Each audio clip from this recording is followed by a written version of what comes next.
Audio Jungle.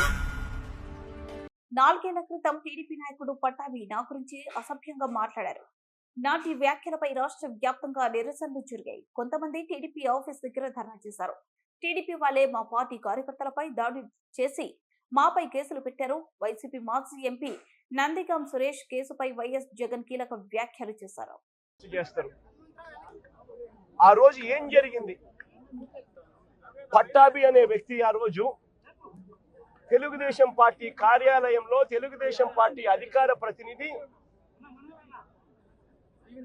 ముఖ్యమంత్రిని ఆ రోజు అన్న మాట నిజంగా ఆ మాదిరిగా ఒక వ్యక్తి తిడితే రాష్ట్ర వ్యాప్తంగా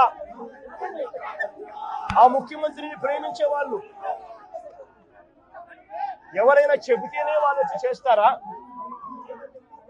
కడుపు మండిన వాళ్ళు ఈ అన్యాయాన్ని చూడాలనుకునే వాళ్ళు, చూడకూడదు అని అనుకునే వాళ్ళు కొంతమంది తెలుగుదేశం పార్టీ ఆఫీస్ దగ్గరికి వెళ్ళి ధర్నా చేశారు. ధర్నా చేస్తే అటువైపు నుంచి తెలుగుదేశం పార్టీ వాళ్ళు తప్పు చేసిందే కాక ధర్నా చేయడానికి వచ్చిన వాళ్ళ మీద దాడి చేయడానికి కూడా ప్రయత్నం చేశారు.